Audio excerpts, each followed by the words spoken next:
एक जनसभा को संबोधित करते हुए जयंत चौधरी ने बीजेपी पर हमला बोलते हुए क्या कहा, जरा सुनिए। आज इनकी जुबान पर मेरे लिए मीठी मीठी बातें हैं। योगेश से अमित शाह कह रहे थे आजा हेमा मालिनी बना दूंगा, ना जाने मेरे लिए कैसी कैसी बातें कर रहे हैं। हमारे लिए कोई प्यार नहीं है, मुझे नहीं बनना हेमा मालिनी।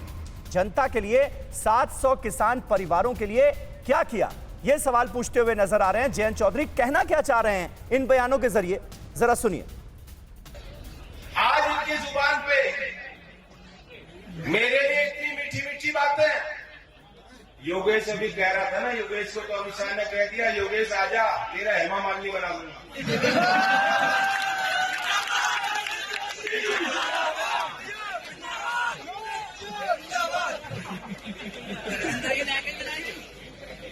और ना जाने कैसी कैसी बातें मेरे लिए भी कह रहे हैं। कोई प्यार नहीं, कोई लगाव नहीं हमारे लिए। और मैं कह रहा हूं मुझे खुश करके क्या मिल जाएगा, मुझे तो नहीं बनना हेमा मालिनी।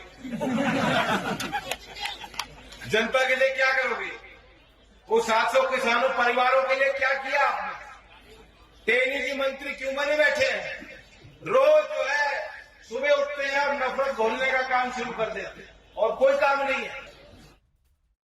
और तमाम जाट नेताओं के साथ जो गृह मंत्री अमित शाह ने मीटिंग की और उसके बाद जो ऑफर दिया गया आरएलडी को, जयंत चौधरी को, उसका किस तरह मजाक उड़ाते हुए जयंत चौधरी नजर आ रहे हैं, ये आपने देखा। अनिला जी, एक छोटा सा रिएक्शन इस पर आपका चाहूंगा।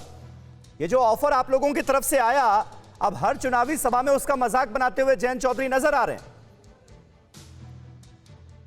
नहीं, देखिए, ये तो अधिकार उनको संविधान ने दिया हुआ है, कोई कुछ भी बोल जाए अपने आप को। अब ये कह रहे हैं कि अमित शाह जी का ने योगेश धामा को बोला था हेमा मालिनी बना दूंगा, मुझे हेमा मालिनी बनाना चाहते हैं।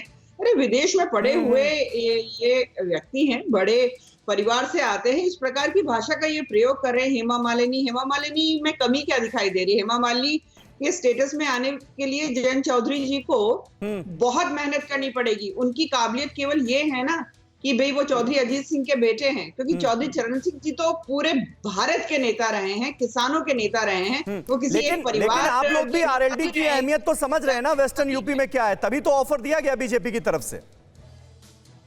दिया गया है, क्या बोलना गलत है समीर जी कि भाई आप गलत घर में चले गए हैं? ये नमाजवादी पार्टी वही पार्टी है ना जिसने जाटों का कत्लेआम करवा दिया था। जाटों के आरक्षण में सबसे बड़ा रोड़ा बनकर समाजवादी पार्टी हमेशा खड़ी रही है। हाँ। उस राजनीतिक दल के साथ आप अगर जाते हो, जाटों को आरक्षण किसने दिया था? भारतीय जनता पार्टी ने दिया था। अगर मैं केंद्र की बात करती हूँ, मार्च 2014 में केंद्र में आरक्षण आया, इतने बिना नींव बनाए हुए कमरा बना दिया, सुप्रीम कोर्ट ने उसको ढा दिया और ढाने में पूरा हाथ लगाया समाजवादी पार्टी ने। गलत राजनीतिक दल में जाएंगे तो भारतीय जनता पार्टी गलत राजनीतिक दल में गए हैं आरएलडी के जयंत चौधरी, ये आप अभी भी कह रही हैं, लेकिन जयंत चौधरी कह रहे हैं कि वापसी के कोई आसार नहीं है और वो बार बार 700 से ज्यादा जो किसान शहीद हुए आंदोलन में उनकी याद दिलाते हुए नजर आ रहे हैं। बहरहाल आज पश्चिमी यूपी के चुनावी दौरे पर हैं गृह मंत्री अमित शाह। सभाएं और जनसंपर्क अभियान चलाएंगे अमित शाह। अतरौली, अलीगढ़ और बदायूं में अमित शाह की होनी है चुनावी सभाएं। डोर टू डोर कैंपेन में भी शामिल होंगे गृह मंत्री अमित शाह। सुमंत हमारे संवाददाता इस वक्त अलीगढ़ से हमारे साथ मौजूद हैं। सुमंत, क्या कार्यक्रम है, क्या तैयारियां हैं और गृह मंत्री अमित शाह के इस दौरे को लेकर लोगों में उत्साह कितना है, वोटर किस नजरिए से देख रहा है, बताएं जरा।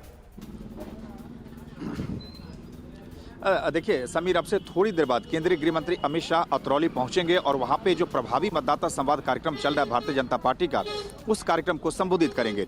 चुनाव आयोग के निर्देश के मुताबिक 1000 लोग उसमें शरीक हो सकते हैं। लेकिन आज इस बात पर निगाहें रहेंगी कि आखिर इस सीट पर जब अमित शाह आएंगे तो वो क्या बोलते हैं। चूंकि मैं बता दूं समीर, जिस अतरौली में इस वक्त मैं हूं, यूपी की हाई प्रोफाइल विधानसभा सीटों में इसकी गिनती होती है। पूर्व मुख्यमंत्री स्वर्गीय कल्याण सिंह की कर्मभूमि रही है और इस बार एक बार फिर कल्याण सिंह के परिवार की तीसरी पीढ़ी और उनके पोते संदीप सिंह दूसरी बार भारतीय जनता पार्टी के टिकट पर एक तरीके से चुनावी मैदान में है और उनके सामने सपा के वही वीरेश यादव हैं जिन्हें उन्होंने पिछली बार 50,000 से ज्यादा वोटों से हराया था।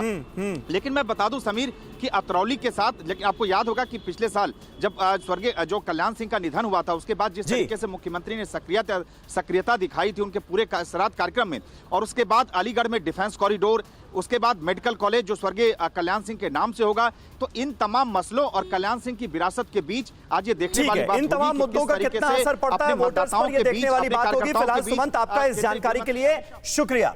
अड़ी सोमवार से शुक्रवार शाम 6 बजे सिर्फ TV9 भारतवर्ष पर।